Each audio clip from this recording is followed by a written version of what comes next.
It's strange for me because I feel like, and like anyone who you watch online or you listen to podcasts, you feel like you sort of know them in a respect.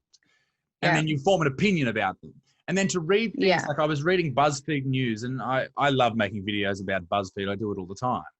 And reading about what a horrible person you are, what a horrible person your father is, it is just insane to think that there are so many conflicting arguments or conflicting opinions. So many people think you guys are amazing, and so many people like just completely twist the truth. It must be insane for you guys to have. Like, I've had bad articles written, but not in the sense of your fame. It's weird. I still haven't really wrapped my head around it. I still find it weird. I think the weirdest thing I find is just honestly just people contacting me on Instagram telling me that what I'm doing isn't me. Like I get that a lot. I was like, oh no, this doesn't work. Like people form an idea of what they have of you, and then they get mad at you if you're not whatever idea they've formed of you. So yeah, like normally the negative press doesn't bug me at all. Like usually I'm just entertained because it doesn't affect me. But then when dad got sick and I just got more stressed, my resilience to like negative articles definitely went down. And so it's been a little rough. It gets rough if I get stressed out. Otherwise it's just kind of absurd and entertaining. But yeah, there's been a lot of negativity, and it's also kind of understandable because I'm going around talking about this all meat diet that I'm on and about how it has like magical healing properties. And so it would be hard for somebody not to attack that.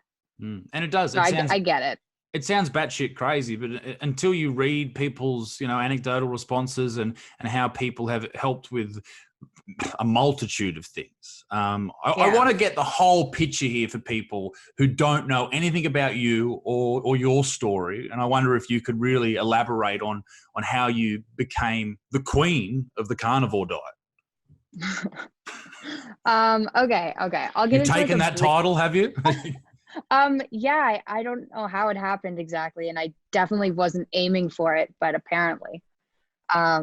It started like, so I was diagnosed with juvenile rheumatoid arthritis when I was 7, and it was severe enough that I was really heavily medicated. I was on immune suppressants, like injections, and I ended up with my hip and ankle replaced when I was 17. So that kind of gives you an idea of how bad the arthritis was. It wasn't like I had a sore knee. It was like my body was eating my joints, and it did. It ate 2 of them. And if I can interrupt, sorry, my grandma has rheumatoid arthritis, and she was diagnosed, let's say, around 60 or so, and completely changed her life. She's on cancer drugs now. Methotrexate. Yeah. So she's getting injections. I was on methotrexate. At age, what was the age? Sorry. I was injecting myself with methotrexate when I was 8. A cancer drug when you're 8 years old for this rheumatoid arthritis, which I imagine is quite rare in young people. It was, but like more recently, more and more young people have it. But yeah, at that time it was 1 in 1,000. Wow. Kids. Wow. Yeah. And so what's the outlook if you guys don't take on this diet and help turn your life around, and you don't have the ability to say maybe you can't afford to get a hip replacement, knee replacement? What happens to a young person when they live with that their entire life? If you had the severity of arthritis I had, which was actually fairly rare, like to give you an idea, my rheumatologist who'd been working for 28 years, I was the worst case she had ever seen. So, and that's out of seeing, thousands of kids with arthritis. So my arthritis was extremely severe. But what do you do if you don't fix it and you're not on medications? Your body destroys your joints. So you're unable to walk. You'd end up in a wheelchair. Like there were years before I actually went on some of these really intense drugs, there was about a 6-month period where I really was hardly walking, and I was kind of wheelchair bound in elementary school. And then I started taking these really intense medications that have horrible side effects, but I went from, wheelchair to being able to run around. What else do you do? You have to take those drugs. There's no other option. Yeah, there were no other options. Yeah. And I mean, that was in like, early 2000s. So even the idea that food or diet could have anything to do with that, even now it's kind of absurd. But back then it was really fringe. So that's what you do. You take medications. So there was that. And then I also had a mood disorder. So technically bipolar type 2, which is really, really severe depression with like kind of more mild hypomanic episodes. And I was medicated pretty heavily for that when I was in grade 5. So those were my two main health problems. But then the older I got, the sicker I got. I started getting all these other symptoms, like my skin started getting like blistering rashes. I was itchy. I had chronic fatigue. And then I had like smaller issues, like my hair wasn't healthy. My nails, wouldn't grow very well. And all these issues just started piling up, and I started taking more and more medication, and I was just getting worse and worse and worse.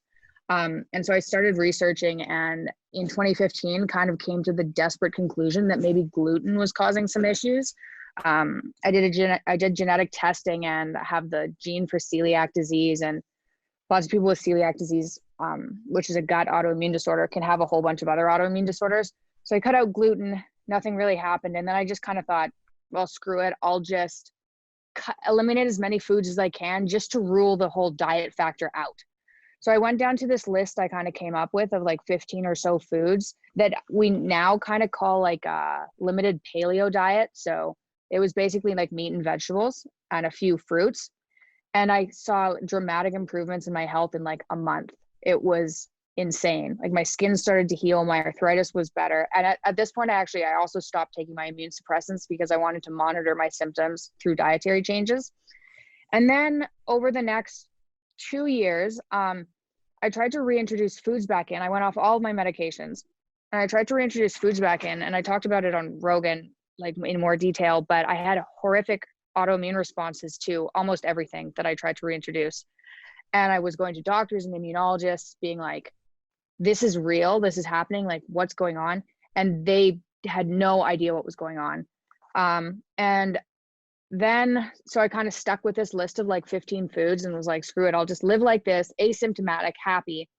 And then I got pregnant and had a baby, and all my autoimmune symptoms came back. And somehow I lost my tolerance for this limited diet I had.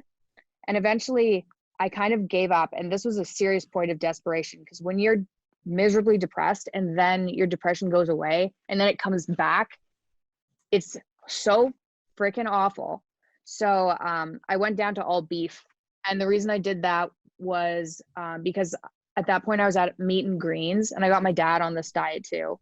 Meat and greens diet we did for a couple of years. And I'd read some random article about this family that had only eaten beef for like 15 years. And I thought, okay, well, if they're still alive, then I'm just going to do that to try and figure out what's going on, because I know I don't react to beef. And so, yeah, since 2017, I've been eating like beef. And then I went on Rogan and talked about it. I got my dad on it. And then the like media kind of had a field day with it, because I was going around saying, hey, an all beef diet fixed my autoimmune and mood disorder. And it sounds unbelievable. It just sounds insane. And at that point, I don't even think people really realized that you could only eat beef and be healthy, or, not die of scurvy. So that's kind of the bit of the background story.